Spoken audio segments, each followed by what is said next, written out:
Hey, what's up and hello? This is the Chris Nicole bringing you my views on life, love, and the world of entertainment through my eyes. Good evening, good afternoon, good morning, depending on what time you are watching this live. Hello, crew. Hope all is well.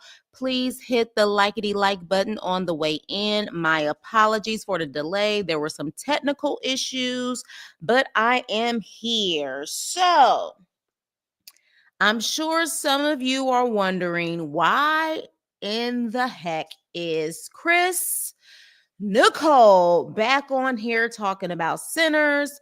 She did her review on Sinners. She said amazing things about Sinners. So why are we here again? Well, I'll tell you why.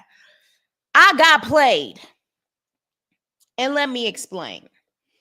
For those who may not have been here from the beginning, I am really big on dissecting films, TV shows. A lot of the times, I definitely bring the humor, of course, but there are definitely things that I like to point out that are stereotypical typecasting stereotypes that unfortunately a lot of African American um, actors face. And I've talked about that before on my channel. And so I think my issue has been because I have been so desperate for good entertainment with Black leads. As you guys know, we have had a drought on good quality stuff. Okay. And lately, it's just been a lot of Tyler Perry stuff. And y'all already know how I feel about Tyler Perry's work. But if I can criticize Tyler Perry, I can criticize others. And the difference is that this situation, this movie, it was so subtle because the actual movie was so well made and the visuals and the cinematography of it and the other double conundrums and things that were going on, the things that I normally see immediately, I just ignored it until you have that one friend or a couple of friends, depending, who will check you in the most loving way and be like, Nicole, what the hell are you doing? And I was like, what do you mean? What am I doing? You didn't see all of that BS in that film that I saw, and I'm like, what are you talking about? You didn't remember all of these parts? And I said, yeah, and it just completely, I was just like, damn. I notice this stuff all the time. What the hell is happening? I'm like, this damn heebie-jeebie stuff that they was talking about, did it try to take a toll on me? So what am I talking about? And I'm saying this right now. I'm about to really do some spoilers. So if you haven't seen the movie or you don't care about spoilers, if you haven't seen the movie and you don't want to hear spoilers, please exit. If you don't mind spoilers, stay. Okay? Because I'm about to talk about certain things that it's an issue. And it's been an issue so much that it's starting to cause some controversy on social media. And I'm really starting to see more and more, while we are starting to get more Black men who are definitely representing and doing more films, we definitely need more of a Black woman present who can balance things out. And I truly think that a Black woman who definitely is in tune probably would have done things a little bit better. But at the same time, I don't know, because I'm starting to think that maybe we as Black people may not have a choice in order for things to get made in Hollywood. There are certain things that people have to do to make it more marketable for other people besides Black people. Well, but we'll talk about that. So, what am I talking about here? First things first, let me start off with one of the books that I absolutely love for those who are book readers. I've talked about this book before. I absolutely love it. Being from La La Land, being around the entertainment industry my whole life, This book really breaks down the stereotypes that I, as a Black person, what we have seen since the beginning of films and TV, and what we have experienced, and how even subtle ways we have these type of characters that pop up in our TV shows and our movies. The Toms, the Coons, the Mulattoes, the Mammies, and the Bucks, okay? For those who love a good read as far as history is concerned and is interested in film and TV, I would highly recommend this book. This would really give you a foundation of what I'm about to talk about, okay? So what is going on in the social media world right now? First things first, I already told you the visuals was beautiful, okay? Get it, got it, beautiful. And here's Annie.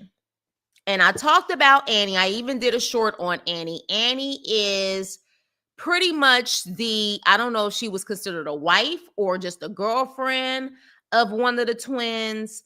It's because it was Smoke and Stacked. I don't know what she was considered. We just know that she was a baby mama. The baby has passed. She is also someone who practices witchcraft. Okay. And so I talked about that and how they incorporated Christianity and witchcraft in this actual film. So much so that a lot of Christians on social media are saying that they definitely don't recommend that people actually watch it. Okay. They're like, nope, this is not a Christian-based movie. Again, it is up to you on you wanting to see it. But with that being said, what is so interesting about the Annie character, and again, completely went over my head. She represents the mammy role to the T. Okay. So much so that all over social media now, they didn't even think that she was considered a love interest. They thought she was one of the twins. She was the mother of the twin, not a love interest. And when you really think about how they portrayed her as, this motherly instincts, she definitely, was the one who had all of the ins and outs and the knows about what was going on with these vampires and how she pretty much was able to save the day in the situation. Remember, he went there to check in and look at the, the tombstone or the area where they buried the baby. But at the same time, he also wanted her to what? Cook for them at the juke joint. Now, anybody who knows the mammy role is usually a bigger woman.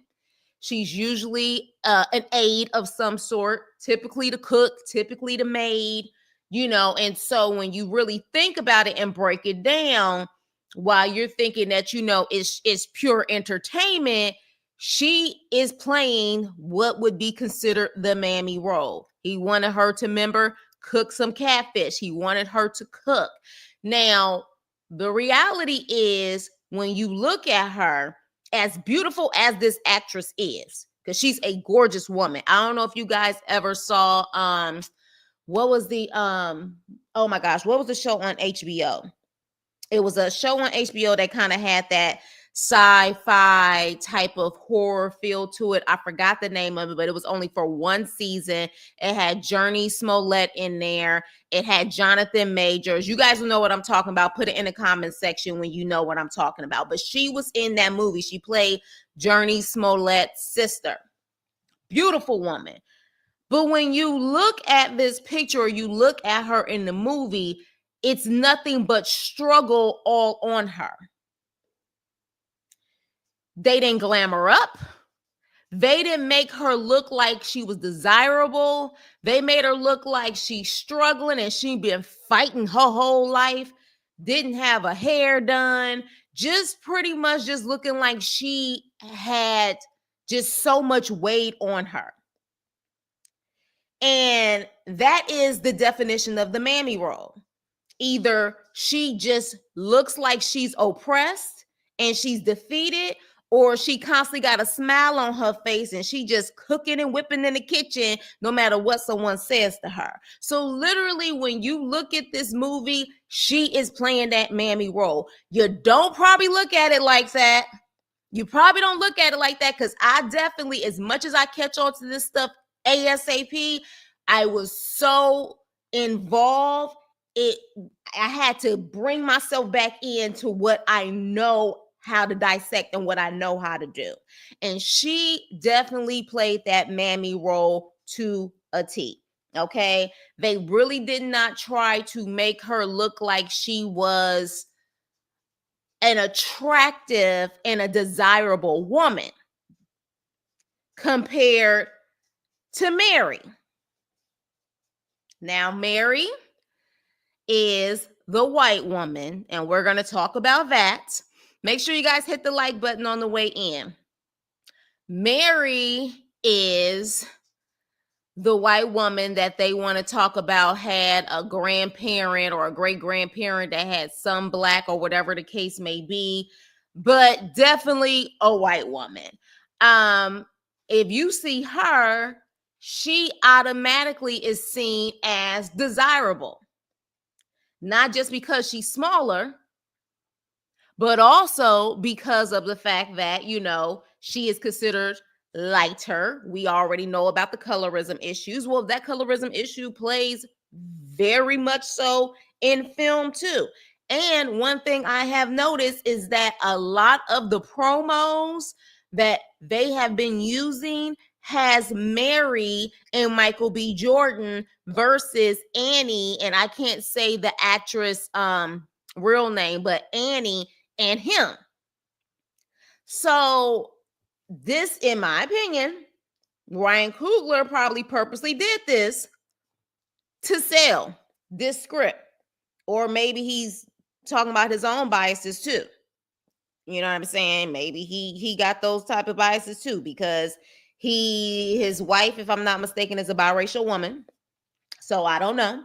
But we're not going to pretend like this will not be the first or last time that we have had Black men or Black people in general who may have their complex issues, whatever. But yeah, she's seen as more desirable, and Annie is seen as the savior complex that is going to protect everyone. All right. Now, here's the thing. We also have Pearline. Now, Pearline, again, all of these women, beautiful women. Every single woman on here was beautiful. But for those who saw the movie or plan on watching the movie, Pearline, beautiful woman, that was Sammy, the main guy's love interest in the movie. The problem is Pearline is married in the movie. She literally comes into the movie saying that she's married, and Sammy says happily married, and she ends up going that night to the juke joint and pretty much just gives it up with no hesitation. That is another stereotype that typically Black women will have in movies and TV shows. And again, totally forgetting that one part that she said in the beginning, she's married.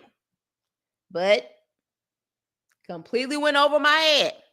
Not to mention, there was a scene where they wanted, Stax, I can't remember if it's Stax or Smoke. Stax, I believe, is the one that is Mary's man.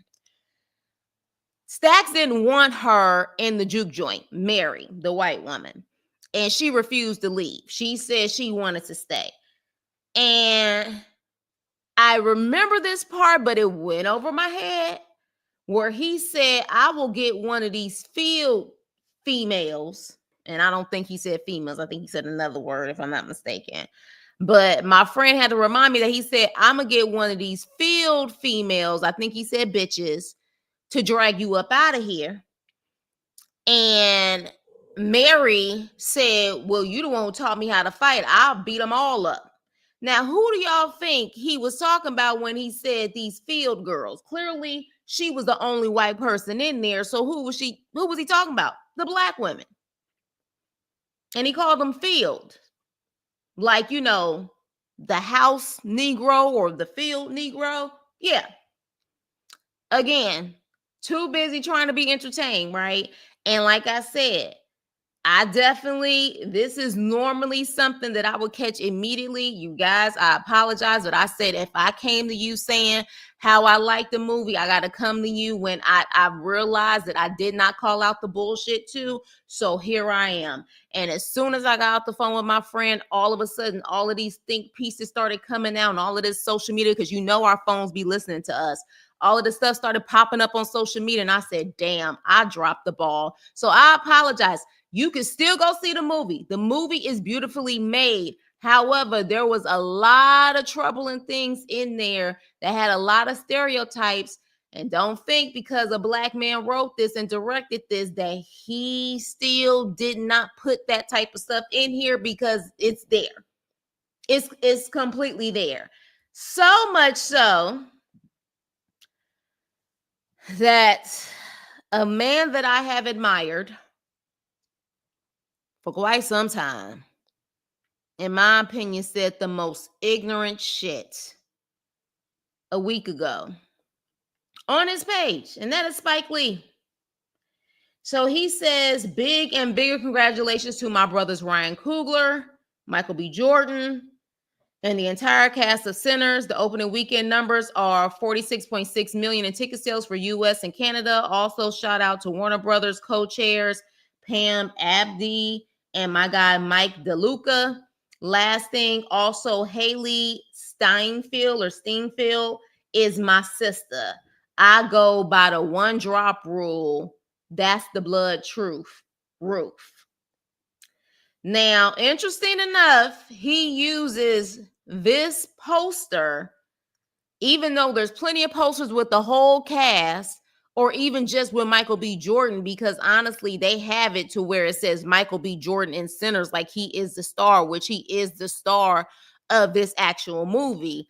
But this is what he chooses to say, and he talks about how he goes by the one drop rule. Now, apparently, the actual actor in real life has a grandparent somewhere or a great grandparent somewhere down the line that was had a parent that either was half black, something like that. So she may have 1/8 at most black in her. But he talking about this is my sister because I go by the one drop rule. Now, for those who have been here for a minute, know that I despise the one drop rule. The one drop rule was built on racism. It was built on redlining. It was built on pretty much saying if you had any bit of Negro blood in you, you were tainted. I think it definitely needs to be expired at this point. But it's just funny to me how certain people, when it's convenient for them, they want to now say, oh, I go by the one drop rule, so she's one of us. No, she's not. Great actress. She did her thing, but she's not. And for whatever reason, you have a lot of people praising her in this movie more than the black women in this movie. And I wonder why. Okay? I wonder why. Mind you, black director, black writer, black lead, black actors and actresses. She and the other vampires are pretty much the only folks besides the Asian couple. But yet a lot of people are praising her. Coincidence? I think not. Unfortunately, you got a lot of black people and black men in particular also praising her, which I have seen on social media. You got a lot of black men praising her. You got a lot of black women praising the Annie character and the Pearline character. Not shocked though. There's always been a division when it comes to that stuff. But another thing that I did notice, but I didn't want to say anything about it, was the Asian couple and them just pretty much being like so tight with the twins. Like, that doesn't even really happen in today's society. Like, I don't know where you guys are from, but like, even here, like, I get along with pretty much everyone. But one thing about it is that these like Asian ran stores out here, That was one of the main big issues that we had out here in LA, where, there was always issues between these Asian store owners in the hood and Black people trying to buy in there. You have seen it when it came to like bigger movies like Menace to Society, and then like Don't Be a Menace to South Central while drinking your juice in the hood. They try to do a comedy on it, but those are real things that happen. But that has been happening since the beginning of time. There's no way in hell back in 1932 in Mississippi, of all places, that they had Asians and Blacks pretty much getting along like that. It didn't happen. You know what I mean? Like, it just didn't happen. But again, Hollywood and trying to make it more, try to make it easier to swallow, so then other people besides Black people can go see it. He had, in my opinion, that's the reason why he put the Asian couple and the Mary in here. So then that way it would be other people who would make sure that they would go see this movie also. All right. I still say the different things as far as the Christianity and the witchcraft. And of course, the subliminals as far as how you got to be mindful of who you let in your house or who you let in your circle. To me, all of that is still represented in this movie, but a lot of stereotypes. And if I can call out Tyler Perry stereotypes, I damn sure can call out Ryan Coogler stereotypes. Ryan Coogler, of course, is just a better movie maker, better filmmaker, director, and writer than Tyler Perry. So naturally, I just think for me, I was just like, I'm ready for something that's going to give me something better than damn Madea. But when you really think about it, Annie was playing a Madea. I mean, even in this scene here, she pretty much got a pokey by him pretty much saying, you need to give me my money back, which was fake money. But she decided to choose aggression in that scene versus just simply saying, give me my stuff back. So when you really think about it, they also showed a scene where she was an aggressor to a certain extent, which is another stereotype. All right. Now, we also have Michael B. Jordan playing the twins. They were pretty much the buck role, which is the aggressive black male role. They played that scene. So when you really think about it, there was a lot of stereotypes in here, you guys, and I hate it, but I was so busy just trying to enjoy it that usually these type of things, I'm immediately like, oh, hell, here we go again. Here we go with these damn stereotypes. Here we go. I usually catch it, and literally I saw it, I heard it. As soon as me and my friend talked about it, I remembered it, and I said, why in the hell did not literally catch on to it?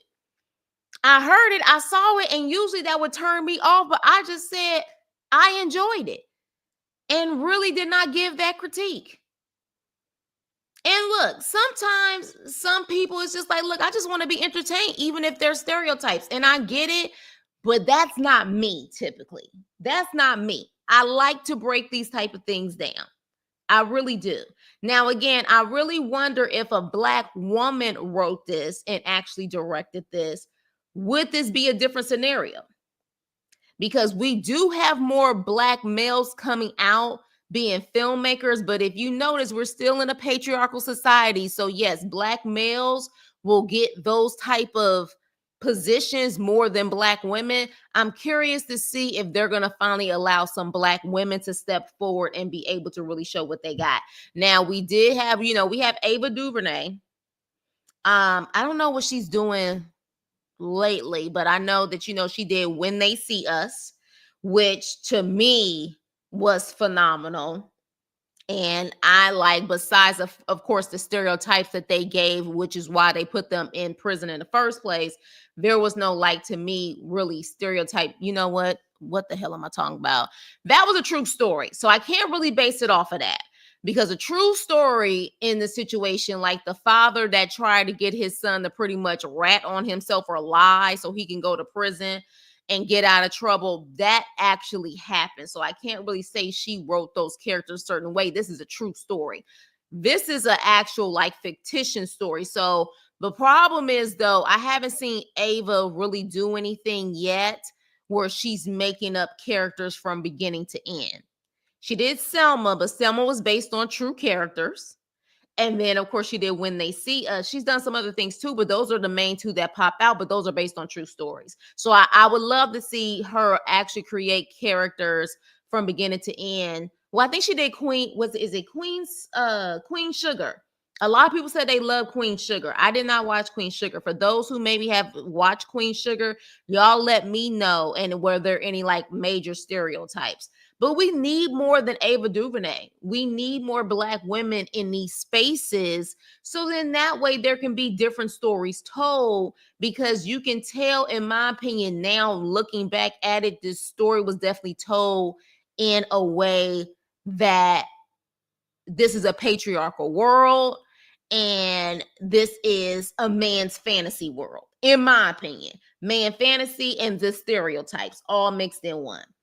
You know what I mean? And it's unfortunate because honestly, they could have done more with Annie's character. You know what I mean? Like even in this scene here, for example, if you guys notice, and it may seem minor to you guys, it may seem minor, but look at the way this is set up. All the Black people are in front of Mary as if she has to be protected. Y'all notice that?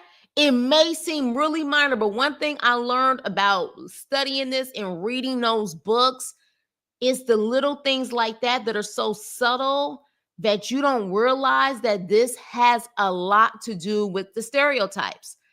All the Black people, even Annie, the Black woman, is standing in front of Mary as if anybody would have to go through all of them before they can get to her, as if they have to protect her. Trust and believe these things are done on purpose.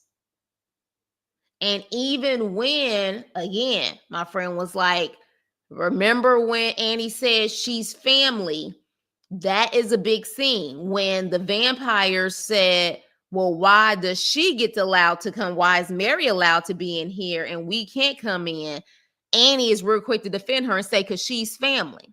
But interesting enough, your family went out there to actually so-called help, but ended up getting infiltrated, ended up getting bitten, and then ended up destroying the whole entire night and end up pretty much unaliving all of y'all.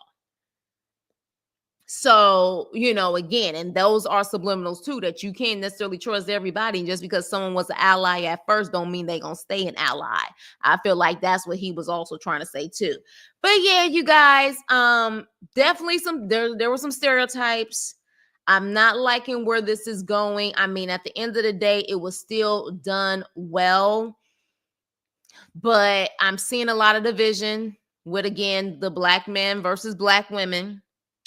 Spike Lee and what he said, trying to give big ups to this Halle girl, who, again, all of them did a great job.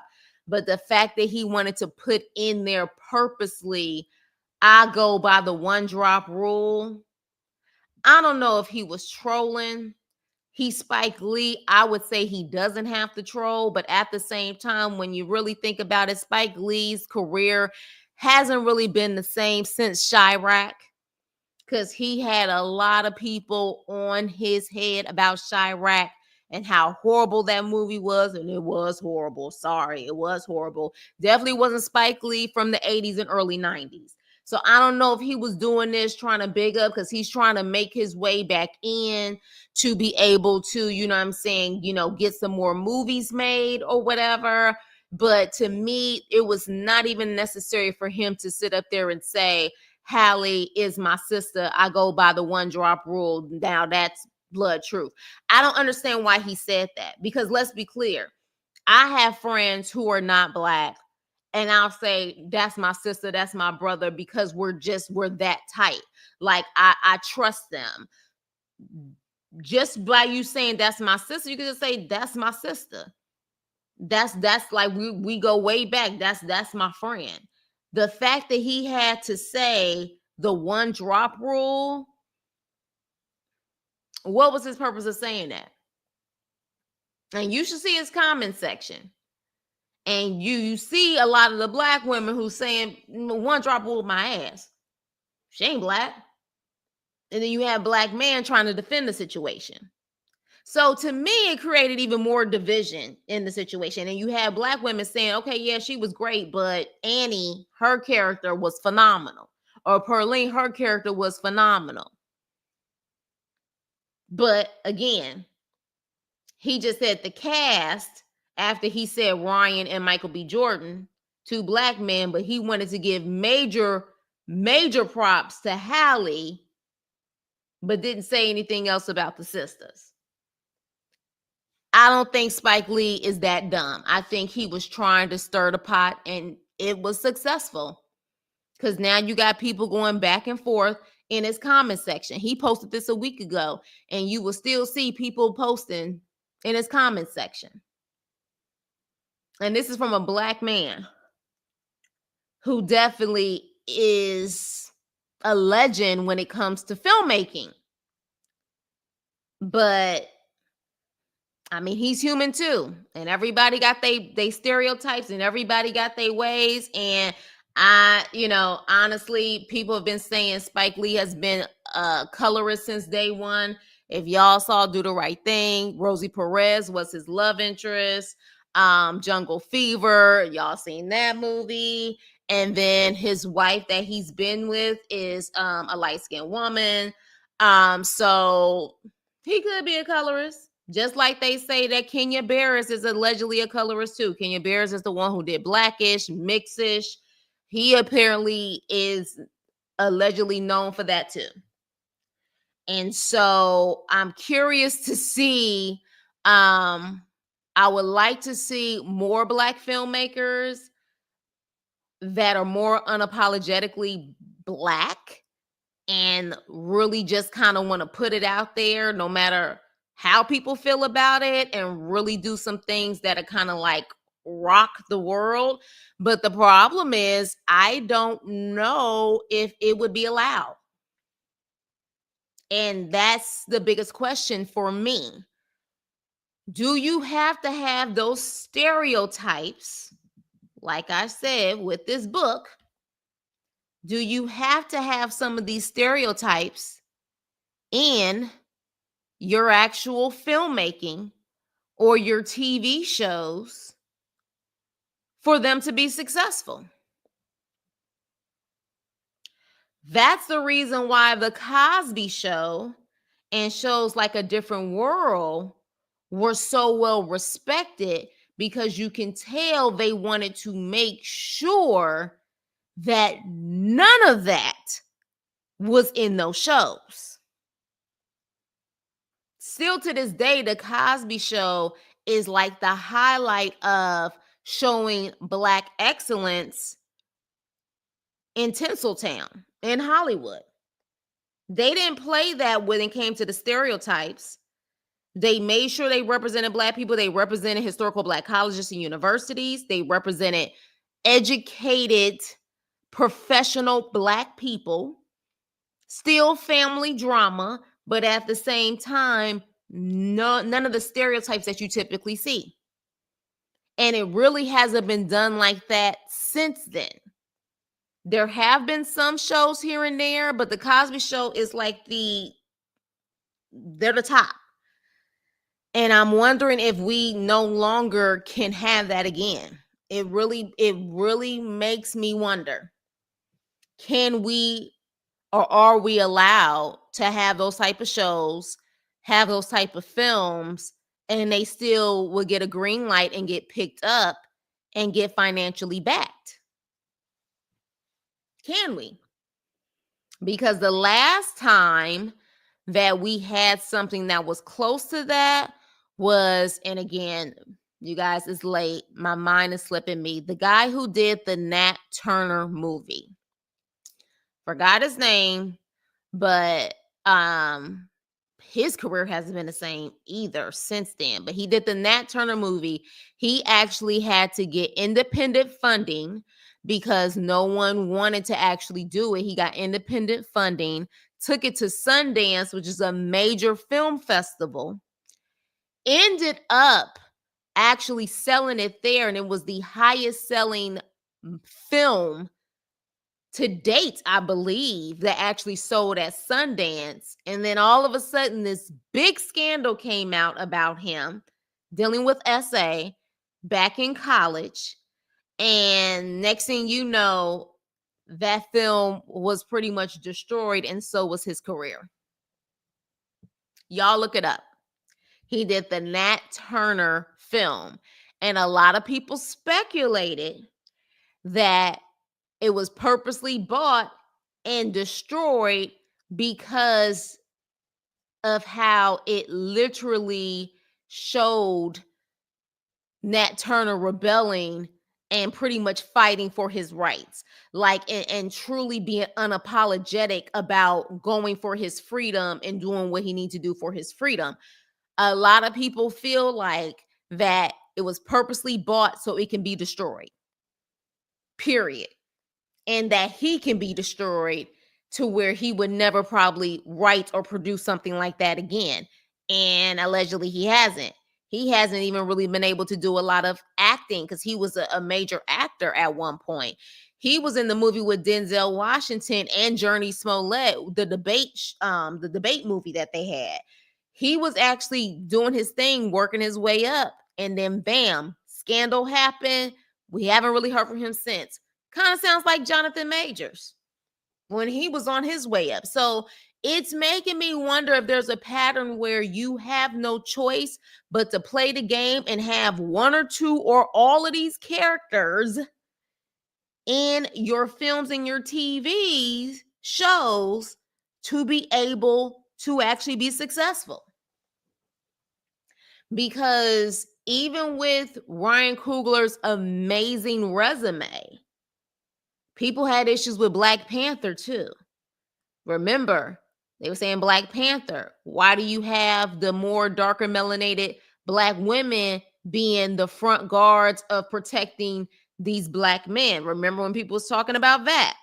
You know, while people thought it was cool that he had, female soldiers, a lot of people looked at it as in, oh, they're protecting the Black man, the Black man's not protecting them. So you have that issue. You had the issue with Creed. A lot of people were saying how the love interest in Creed is not, a Black woman or a stereotypical, average Black woman. I would say Fruitvale Station was probably his most, well, never mind. That was based off of a true story. It's very hard to compare it based off of true stories because you have to be as much as possible authentic to the story. So Fruitvale Station was his first film that, he actually won at Sundance, and he got a lot of awards, and it actually made it, of course, to the theaters. But again, that was based off a true story. And the guy who ended up, Oscar Grant, who ended up getting unalived, again, was also with a woman who wasn't Black. Now, for those who probably gonna be like, why do you care? It doesn't matter what color someone is. Get the hell up out of here. Race is definitely, like, at the end of the day, it is something that's never gonna go away. I am talking about having healthy films and TV shows that have representation, and it's not always stereotypes. That is my main thing when it comes to these type of shows and movies. And while I was entertained, I had to really go back after speaking to my friend and realizing that, damn, there was a lot of stuff in here that guaranteed, if a white filmmaker made this movie, we would have a lot to say. We would. And hell, I'ma just be straight up raw and honest. If Tyler Perry made this movie, I would have a lot to say.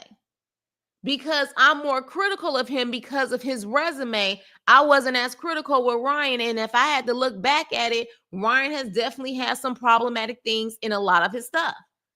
Still a better filmmaker, but still problematic. So if I can give it to Tyler, I can give it to Ryan. There's definitely things in here that could have been better and did not have to have the blatant stereotypes.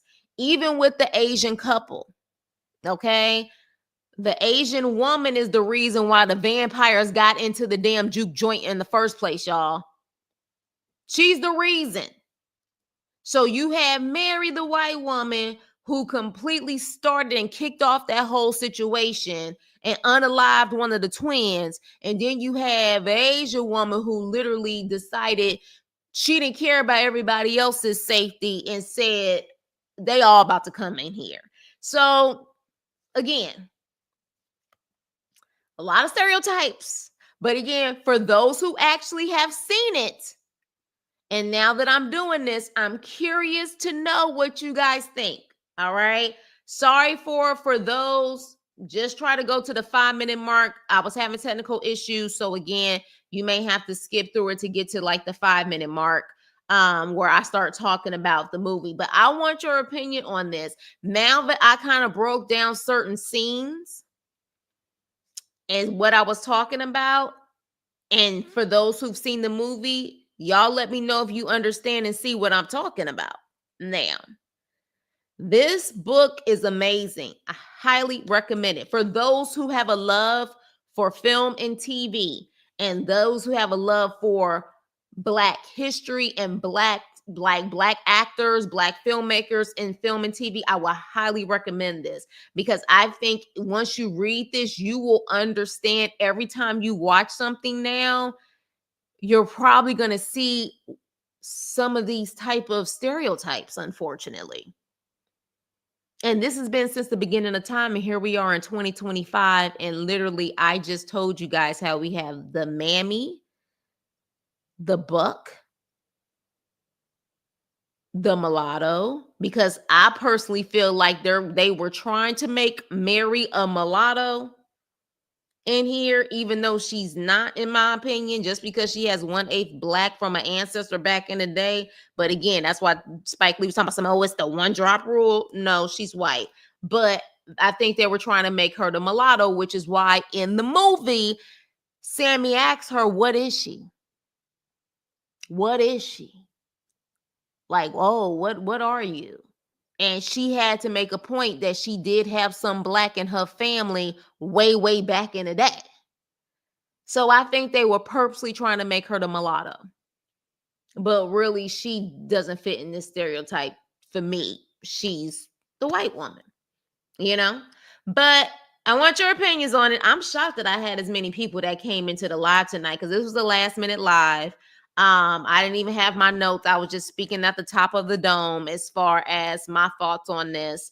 You know, I appreciate, shout out to my girl. I appreciate her, because I appreciate friends that'll be like, girl, you better than this. You know, you usually can dissect this stuff like no other. And it completely went over my head. And I think it's because I was thirsty. Yes, I said thirsty for something good. We just don't have a lot of stuff where people look like me. Like, when was the last time we had an anticipated Black film or Black TV show that was debuting and came out? I know you guys are talking about Beyond the Gates, the Black soap opera, but we haven't had a Black film or really a Black TV show that's new and something different in a very long time. So I think that's really where it came from. I was like, oh, finally, like, hell, it's something I can go see, talk about. We got Black leads. And I think because I was just so thirsty to have something that wasn't Tyler Perry related or what the F related, that I just kind of drank the Kool-Aid, y'all. And I'm just going to be raw and honest.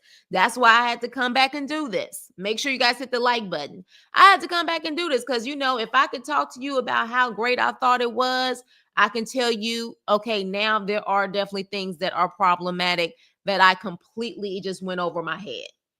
You know, like I got to be real with it. I got to give you both. Hi, Rose Spring. I wish Annie and Smoke got more screen time. Absolutely.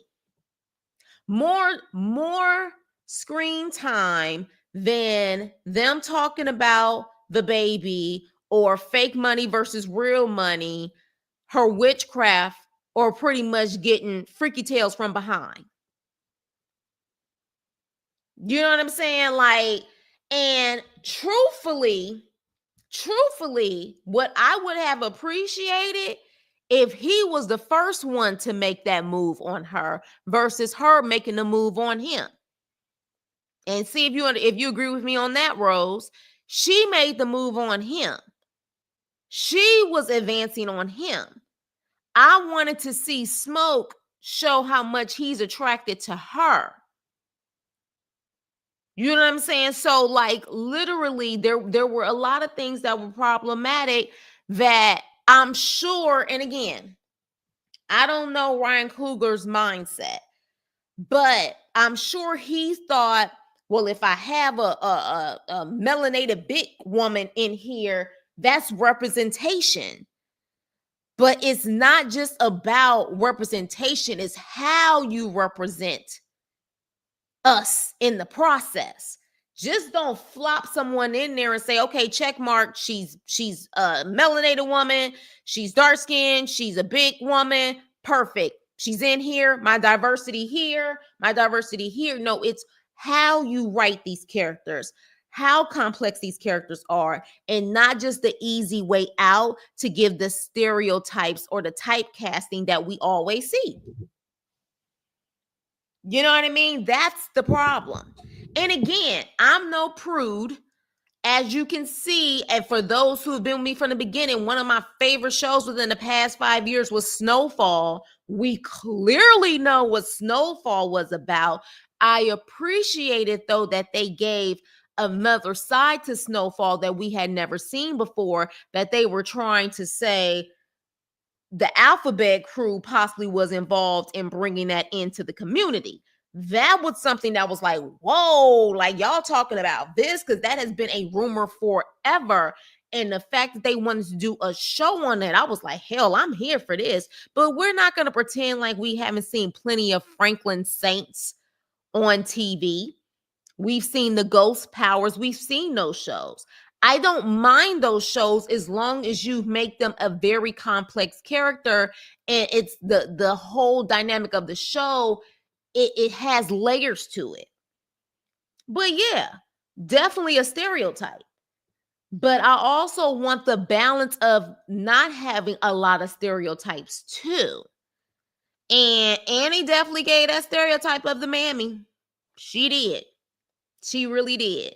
It was mammies, bucks, and they call them tragic mulattoes. That's what they say, tragic mulattoes. What they try to make Mary and what's her name? Pearline. She was definitely, you know what I'm saying, like the hoe. I mean, hate to say it, but she had the hoe spirit in her. She was married. And we completely just that went over our head. You married, what the hell are you doing here? What are you doing here? For some reason, at the end of the movie, I feel like they tried to make very, yes, let's talk about that, Rose. And I don't know if you new here? If you're new here, please like the channel, subscribe. You know what? I may really do deep dives on this stuff more because I could talk about this all day long. But at the end of the movie, they have Stacks and Mary. Now, Stacks and Mary was the actual love interest in the movie. That's Stacks and that's Mary. Well, of course, as you know, Mary ends up becoming a vampire. For those who don't know, I'm telling you now. Mary ends up becoming a vampire and she ends up putting it on Stacks, giving him freaky tales, and in the process of giving him freaky tales, she ends up biting him and he becomes a vampire. So those two, of course, are vampires. And of course, you know, the whole legend of vampires is they never pass because now they live forever. And so what happens is at the end of the movie, we're now in like 92, if I'm not mistaken, Rose Springs. It went from 32 to 92. And you see Sammy now, who is an older man who chose the blues and his music over following God's word, because that's essentially what it is, following his father, but also following the commandments of God's word. He chose his music. So in 92, when he's older and he looks like he's about to pass himself, Stacks and Mary come in, 90 versions, they come in, them, because of course they have been able to live decade after decade and come in and pretty much act like they're a normal couple. And they're pretty much tell Sammy, like, yeah, we can smell it on you. You about to go. Like you're older. You're about to pass away. We can fix that for you and you can live forever. And Sammy's like, yeah, no, I don't think so. But the way that they came in, it was like you was looking at a freaking Biggie Smalls video. Like he had on like the Coogee freaking sweater. She had on like her hair. I think it was like in a high ponytail, if I'm not mistaken, Rose Springs. She looked like she definitely was like this biracial or possibly just very light-skinned Black woman, which is why I said I think they were trying to make her the mulatto when she is in fact a white woman. So yes, definitely that part too was quite interesting. Skin folks will play us before the other folks. Child. Child. I tell you. But again, the way the movie was done, in Rose Springs, you can attest to this. I'm sure when you first saw the movie, you're like, this was overall a good movie. But again, they put certain things in there probably to sell the movie.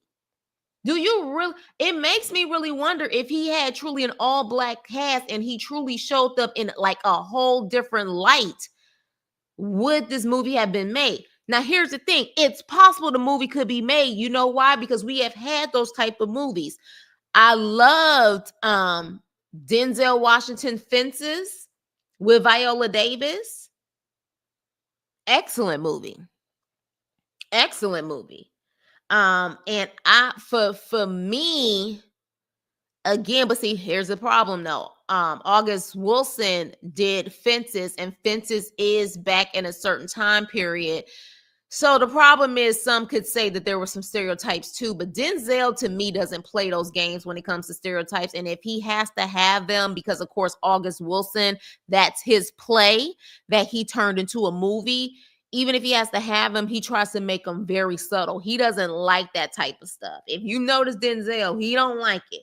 He don't like to play them like that. Like for the most part, he will play them. He's definitely played like, the Frank Lucas and stuff like that.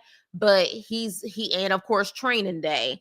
But when he actually does his own directing and filmmaking, he tries to bring a different element, like Antoine Fisher, for example. He tries to bring something different, and I appreciate that. That is problematic to me because it goes back to the idea of someone either mixed race or idea of someone either mixed race or has Black ancestry being more Black and replacing real Black people. That's seen yeah, because I've talked about this before on my page, and I have biracial friends that I love. Like I love down. You mess with them, you messing with me. But we have these type of conversations and people don't get offended, which is what I love. I am a Black woman who have a Black mama and a Black daddy, okay? And this one drop rule, in my opinion, when it's convenient for people, especially to date their preference or to, in my opinion, replace Black women, because interesting enough, it hasn't replaced the Black men. You don't see that many biracial Black men taking the spot of biracial men taking the spot of Black men, especially in the film world, TV world. You just don't. But for whatever reason, Black women get replaced a lot. And they are real quick to say, well, what's the big deal? She's biracial, so one drop rule, she's Black. Why do we have to accept that? Why do we have to accept that, but Black men don't have to accept it? You feel what I'm saying?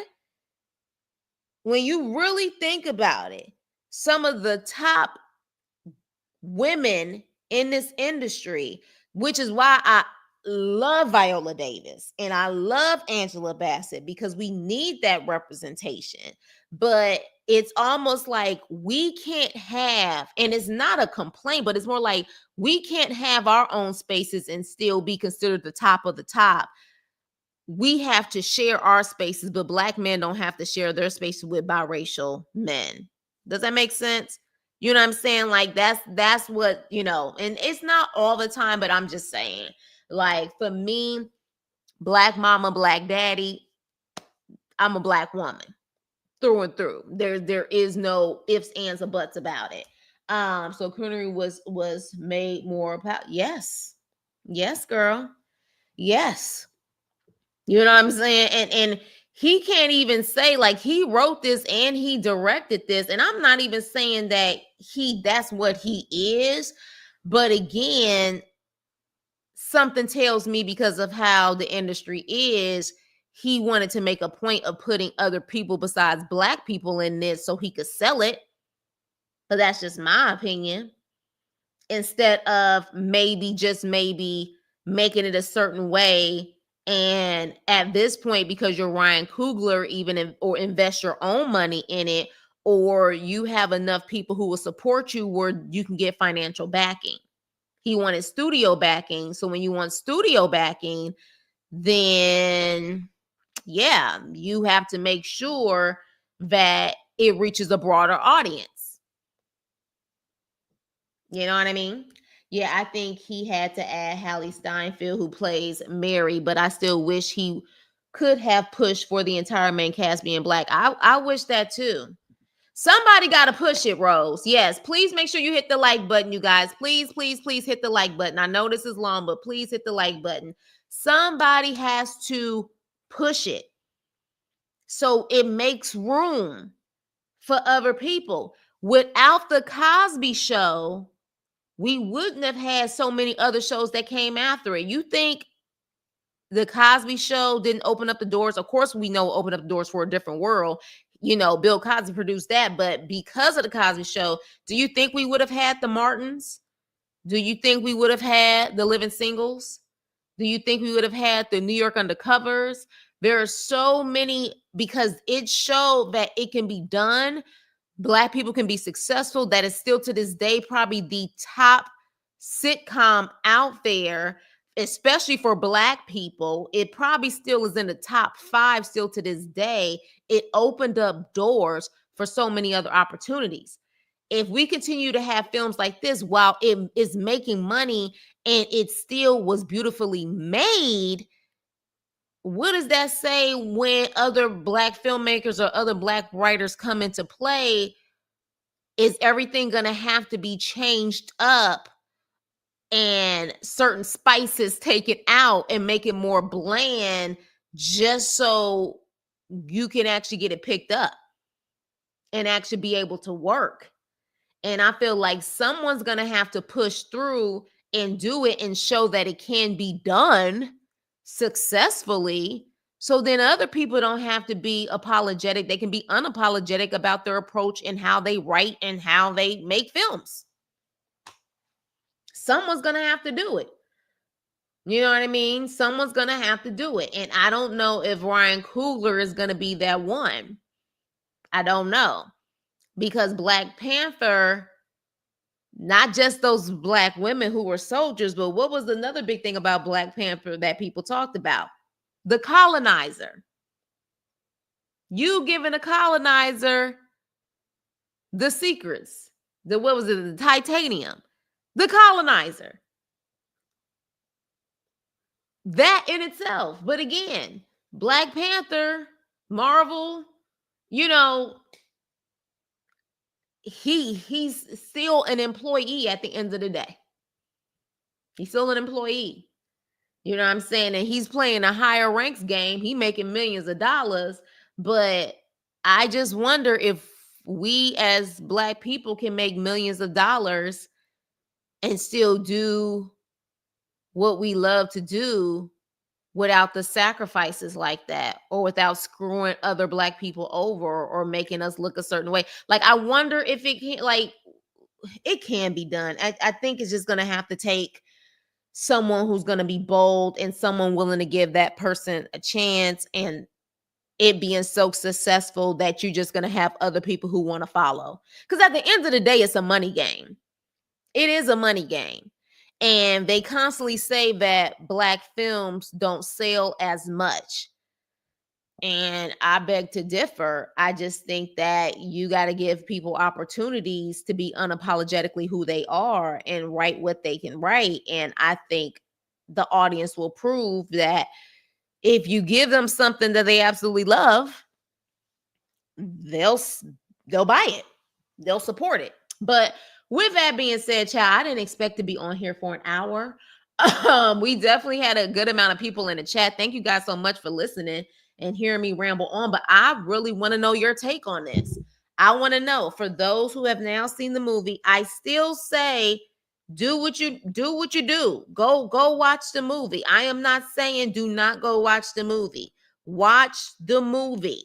Would love to know your opinion on it, but now that I have definitely given the spoilers and what I said, for those who still haven't watched it, go watch it if you want to, and then come back and let me know what you think now that I've kind of broken this down. But I had to, just in all fairness, at the end of the day, I do feel like I played myself. I got bamboozled because I was too busy just wanting to crave and see us on film, that I just missed all the signs that were blatantly in my face that truly remembered. But my friend had to say, wake up, heifer, wake up. You know this stuff, and this is some bullshit. And she was right. She was right. So, with that being said, you guys, let's continue the conversation below. Please hit the like button. Please hit the share button. Please hit the subscribe button. And I will see you on my next video. Toodles.